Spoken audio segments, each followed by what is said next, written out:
Have you ever been in a room full of people, maybe family, neighbors, or even close friends, and still felt completely alone? You laugh when they laugh, you nod when someone talks to you, but deep down, it's like you're invisible. You can feel the noise, you can hear the chatter, but none of it seems to reach you. If you've ever felt that way, I want you to know something: you're not the only one. Loneliness doesn't always look like sitting by yourself in an empty house. Sometimes, it shows up when you're surrounded by others, but your heart feels like it's miles away. It's that quiet ache that comes from feeling unseen or unheard, even when people are right beside you. And as we get older, that feeling can become more common than we'd like to admit. You see, when we were younger, our lives were full of roles, being parents, co-workers, caregivers, and friends. We were busy, connected, always on the move. But as time goes on, those roles begin to fade or change. Children grow up and move away, careers slow down, and some of the people we used to spend time with are no longer around. It's not that we suddenly lose everyone, it's that the rhythm of connection changes. And sometimes, we don't realize how much that affects us until the silence starts to settle in. I remember a woman named Susan I once spoke with at a community center. She told me, "I have 3 children, 7 grandchildren, and I see them every week. But I still feel lonely." At first, that might sound surprising, right? How can someone surrounded by family feel lonely? But when she explained, it made perfect sense. They visit, she said, but they're always in a hurry. They talk about their lives, their kids, their work. And when they leave, I feel like I wasn't really part of the conversation. That hit me deeply. Because Susan wasn't lonely for company, she was lonely for connection. And that's the heart of what we're talking about today. Being surrounded by people doesn't protect us from loneliness. What matters isn't the number of people around us, it's the depth of the relationships we have with them. You can be in a room of 20 people and still feel alone, or you can be with just one person and feel deeply understood. So why does this happen, especially as we get older? One big reason is that many of us start to feel disconnected, not just from others, but from ourselves. The world changes fast. People communicate differently. The pace of life speeds up. And sometimes it feels like the world we knew has moved on without us. When that happens, it's easy to feel like you don't quite fit in anymore. Think about it. How often do we sit at a family gathering and realize everyone else is on their phones? They're scrolling, laughing at videos, talking about things that don't quite make sense to us. You're there, you're included, but somehow, you're not really in it. You smile, but you feel like a visitor in your own life. It's a strange kind of loneliness, one that doesn't come from being isolated, but from feeling out of place. And it's not just with family. It can happen in social groups, community events, even church gatherings. We might be surrounded by familiar faces, but the conversations don't go as deep as they used to. People talk about the weather, or politics, or their latest health issue, but no one really talks about what's inside. The real stuff. The things that matter. And sometimes, the truth is, we stop sharing, too. Maybe we've been hurt before. Maybe we've lost people we loved and we've learned to guard our hearts. Maybe we just feel like no one would really understand what we're going through, so we stay quiet, even when we're craving connection. That quietness becomes a wall, brick by brick, until one day, we realize we've built a space around ourselves, safe, but also lonely.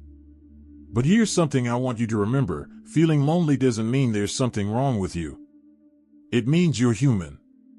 It means your heart still longs for connection, still wants to love and be loved. And that's a beautiful thing, because it shows that part of you is still alive, still reaching out. The first step to easing that loneliness is recognizing that it's not always about who's around you. It's about how connected you feel. Connection starts inside, with being honest about how you feel, with opening your heart again, even if it's just a little. Sometimes that means reaching out in small ways, saying hello to someone new, asking a question that goes beyond small talk, or simply listening with real attention when someone speaks. Connection isn't about quantity. It's about presence. I remember a man named Henry who lived down my street. Every morning, he would sit on his porch and wave to people walking by. At first, hardly anyone waved back. But he kept doing it, not to get attention, but because he genuinely wanted to share a moment of kindness. Over time, neighbors began stopping to chat. A few minutes here, a few words there. And before long, Henry wasn't just the man on the porch anymore, he became a friend to the whole street. He told me once, I stopped waiting for someone to make me feel less lonely. I just started showing up, little by little. That simple shift changed everything. Because sometimes, what eases loneliness isn't being surrounded by people who talk, it's being surrounded by people who see you. And that begins when you start seeing yourself again, as someone still full of value, still capable of love, still worthy of connection. It's not too late to feel connected again. The world still has people who want to listen, who want to share, who want to know you. And sometimes, they're closer than you think, maybe a neighbor, maybe someone you see at the store, maybe even someone watching this video right now who feels exactly like you do. Now that we've touched on how loneliness can exist even in the middle of company, let's look a little deeper into why that feeling lingers, and what's really happening inside when you feel disconnected, even with people you love.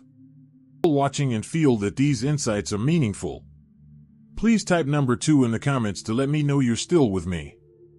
And if you haven't subscribed yet, I warmly invite you to do so, and don't forget to turn on the bell, so you won't miss any of our upcoming videos designed to uplift, inform, and inspire. Your support truly means a lot. It's what keeps us going and allows us to continue sharing thoughtful, helpful content just for you. Now, let's continue this journey together. You know, loneliness isn't always about who's around us, it's often about what's going on inside us. When you've spent decades taking care of others, putting their needs first, and playing your role in life as a parent, spouse, worker, or friend, it's easy to lose touch with the part of you that once felt deeply connected and alive. Then one day, you look around, and even though there are people everywhere, you feel this quiet emptiness you can't quite explain.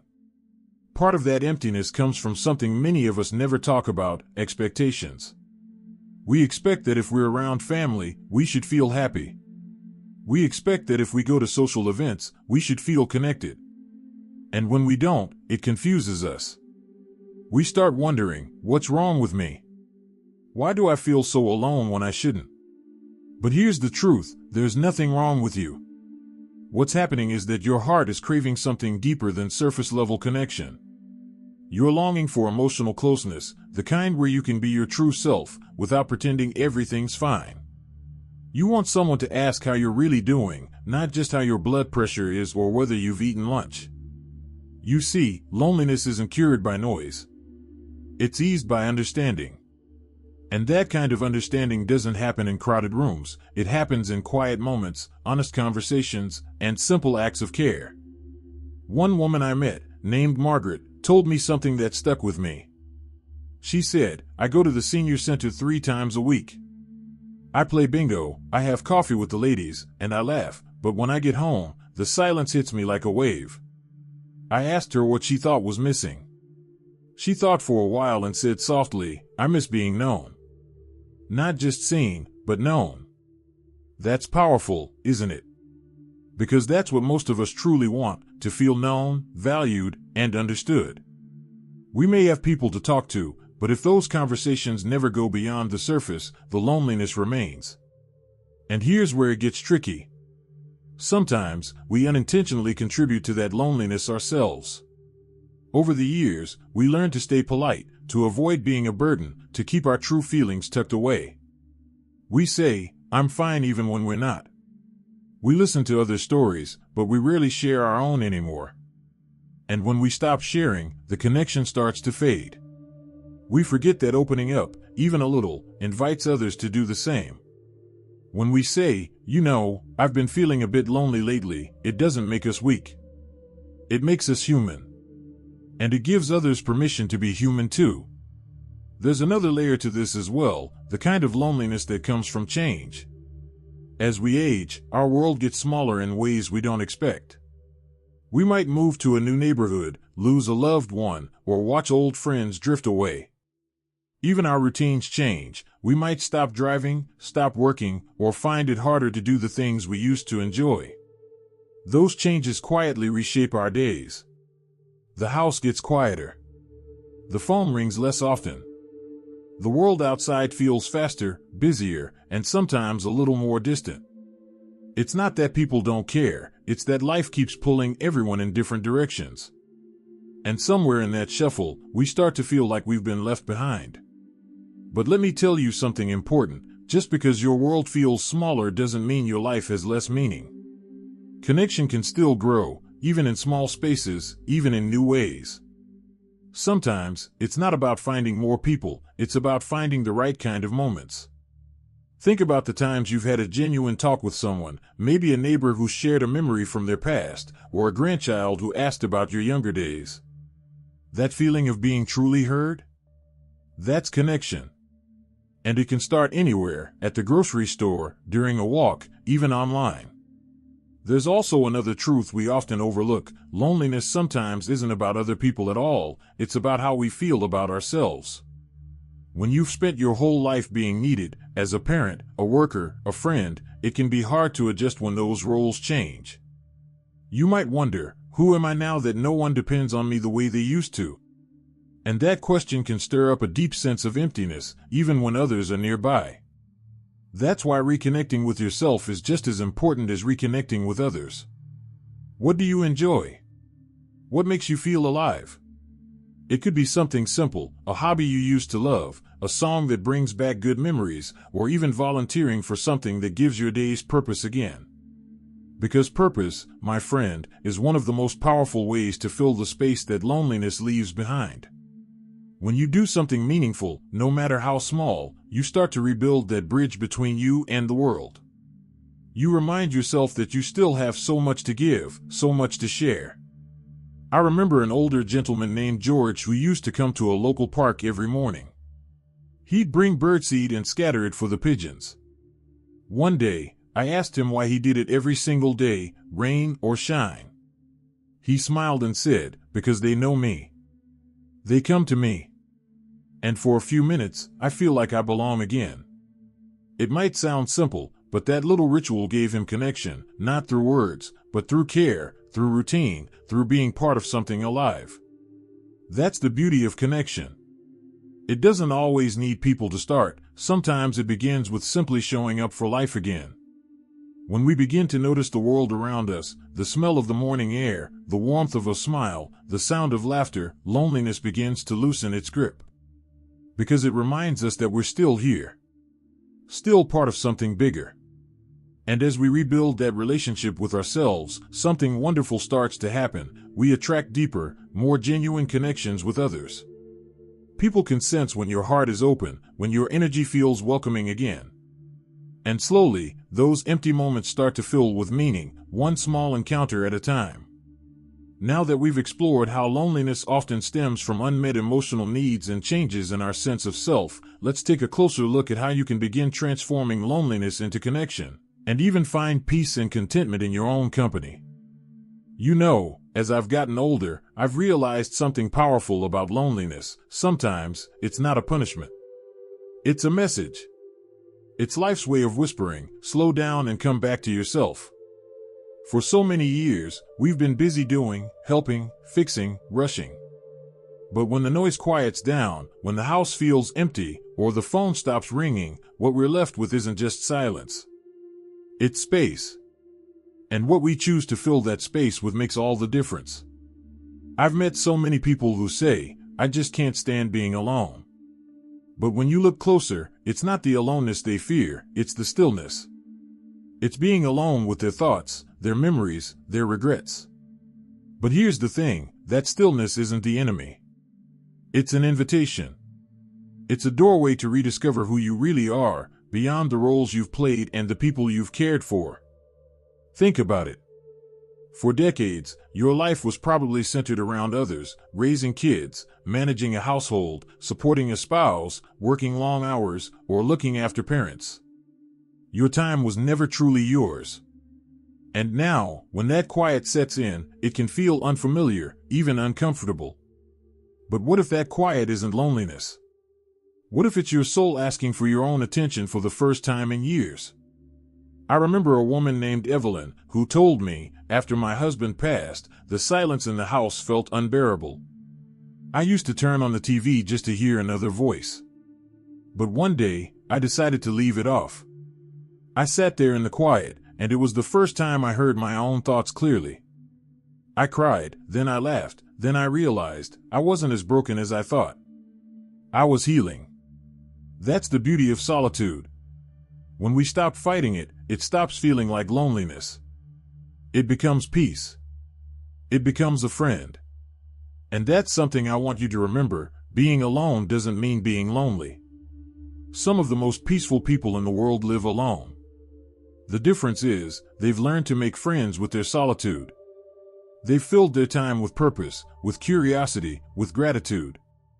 They talk to themselves kindly. They keep learning, exploring, dreaming, no matter their age.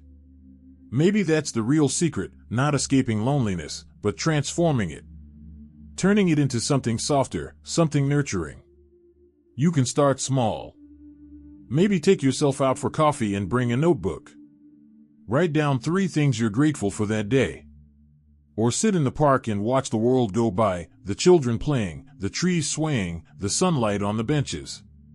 Sometimes, the best company isn't a person, it's the moment itself. And if you're ready to reach out again, do it with intention. You don't need a crowd to feel connected. All it takes is 1 or 2 genuine relationships, the kind where you can share a laugh, or even a silence, and feel understood. You might meet those people in unexpected places. A book club, a community garden, a volunteer group, or even an online forum filled with kind souls who share your interests. When you engage in something that matters to you, you attract others who feel the same way. That's where true friendship begins, not from trying to fill the emptiness, but from sharing what already fills your heart. One man I knew, Harold, started teaching kids in his neighborhood how to play chess after he retired. He told me, "I thought I'd be teaching them, but they taught me how to laugh again." It's funny how giving a little of ourselves brings us back to life. Helping others, even in small ways, reminds us that we're still part of something bigger, still needed, still valued, still connected. And remember, connection doesn't always mean conversation. It can be a smile exchanged with a stranger, a kind gesture, or even a small act of kindness that no one sees. These quiet moments of connection add up. They start to rebuild the invisible thread between you and the world. If you ever find yourself sitting alone and that familiar ache of loneliness starts to creep in, take a deep breath. Ask yourself, what am I really missing right now? Maybe it's company. Maybe it's purpose. Maybe it's self-compassion. Whatever the answer is, that's your next step. If it's company you crave, reach out. Call someone. Send a message. Invite someone over for tea. Most people are waiting for someone else to make the first move, be that someone. If it's purpose, look for small ways to contribute. Bake cookies for a neighbor. Share your story with your grandchildren. Pass on your wisdom. The world needs your voice more than you think. And if it's self-compassion you need, give yourself permission to rest. To feel. To simply be. You've carried so much, for so long. You deserve peace now, not loneliness, but peace. You know, there's something else I've learned about loneliness that's both simple and profound. It teaches you to cherish what's real. It strips away what doesn't matter and leaves behind what truly does: kindness, understanding, gratitude, love. Maybe that's what growing older is really about, not chasing after crowds, but embracing the beauty of quiet connections, the strength of inner peace, and the wisdom that comes from living through so much. So, if you're feeling lonely, even when surrounded by people, remember this: you're not broken. You're just ready for a deeper kind of connection. One that begins, not outside of you, but within you. Start there, and watch how life begins to open up again, slowly, gently, beautifully. Because the truth is, loneliness doesn't always mean you're missing people. Sometimes, it's just your heart missing you. So today, take a little time to come home to yourself. Sit in that quiet space and know, you're enough, you're loved, and you're never truly alone. And if this message resonated with you, take a moment to share your thoughts in the comments below. Let others know they're not alone in feeling this way. You never know, your story might be the comfort someone else needs tonight.